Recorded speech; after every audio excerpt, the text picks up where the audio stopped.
बिस्मिल्लाहिर्रहमानिर्रहीम। अस्सलाम वालेकुम प्यारे व्यूवर्स, क्या हाल है? उम्मीद करती हूँ आज जहाँ कहीं भी होंगे खुश होंगे, आज़ाद होंगे।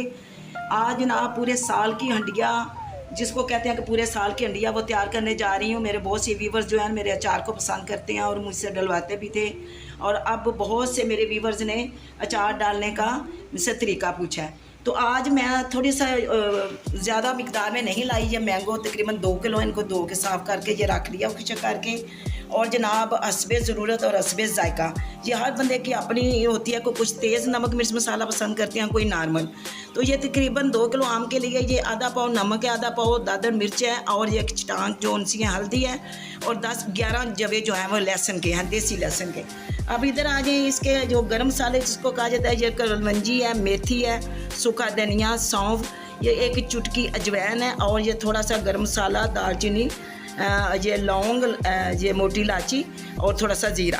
तो जनाब इन चीज़ों को मैं अभी थोड़ा सा ना वो आग पे इसको थोड़ा सा सुखाऊंगी ताकि थोड़ा गर्म हो जाए। फिर इसको मैं दादड़ करके चार में डालूंगी, वो भी मैं अभी आपको दिखाती हूँ। अभी हम ये जो सारे मसाले हैं इनको वो गर्म नहीं करना ही होता। बिस्मिल्लाहिर्रहमानिर्रहीम। अब हम इसको इसमें डाल देंगे। अभी फिर मैं मिक्स करके जब जार में डालती हूँ तो फिर आपको बताती हूँ। अब हम इसको जी, अब हम इन तमाम मसालों को, जैसे मैंने आपको पहले ये मसाले दिखा दिए, इनको अच्छी तरह हमने साफ़ करके छान लिया था। अब ये तमाम मसालों को मैं एक ही वक्त में इसमें सास पैन में डालूंगी, और इसको हल्की आंच में मैं थोड़ा थोड़ा सोते करूंगी, क्योंकि इन मसालों में मौसम जो है ना सावन भादरों जिसको कहते हैं वो है। आपको पता है सावन का मौसम हो तो नमी होती है। अब मैं इसको थोड़ा सा हल्की आंच में सोते करना है, ये नहीं कि बिल्कुल रेड हो जाए या ब्लैक हो जाए। तो इसके बाद फिर इसको मैं दादर करती हूँ, फिर मैं चार मिक्स करती हूँ तो आपको दिखाती हूँ। जी, अब हम देखें, ये हमने मसाले सारे थोड़े से सोते कर लिए आग पे हल्की हल्की आंच में।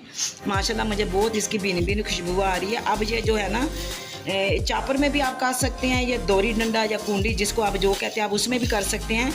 ये जो है ना हैंड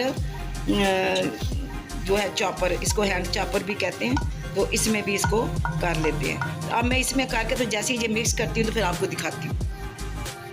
चलें जी, अब हमने ये सारे मसाले इसमें डाल दिए, हर चीज़ डाल दी है। अब मैं इसको मिक्स करने जा रही हूँ। बिस्मिल्लाहिर्रहमानिर्रहीम। हाथों को अच्छी तरह धो के खुश्क कर लेना, हाथ गीले नहीं होने चाहिए। ये मसाला जो मैंने अंदाजे से डाला है, आप अपने टेस्ट के मुताबिक इसको कम या ज़्यादा कर सकते हैं। ये मसाले बाद में भी डल जाते हैं। अब देखें ये इस तरह मिक्स हो गया है। तमाम गुटलियों को, तमाम जो आम के पीस हैं उन सब को ये हल्दी और मिर्ची मसाला लग गया है। अब मैं इंशाल्लाह ये देखें जार में डालती हूँ, फिर मैं उसके बाद तेल डालूँगी। ये देखें इस तरह हम सब डाल लेंगे। ये देखें जी, अब हमने ये तमाम अचार जो है मसाले जार में डाल लिया है। तो अब जो तेल मैंने ऑलरेडी सरसों का 2 किलो जो तकरीबन तेल है, अचार इसमें डिप होना चाहिए।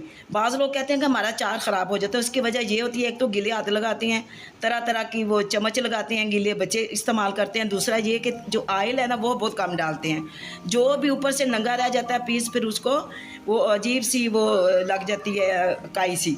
तो बिस्मिल्लाहिर्रहमानिर्रहीम। अब हम इसका जो आखिरी मरहला है हमारा वो है ऑयल डालने का। जो मैंने ऑलरेडी ऑयल जो है अच्छी तरह पका कर गर्म करके, क्योंकि ऑयल में भी नमी होती है, पानी के कुकतरे होते हैं। अगर हम इसको उबाल लें, उबाल के ठंडा करके डालें तो अचार अल्लाह के हुक्म से सालों साल चलता है। ये देखें जी, अब हमारा ये गर्मियों की बेहतरीन पूरे साल की हंडी तैयार हो गई है। ये चार डाल के हैं।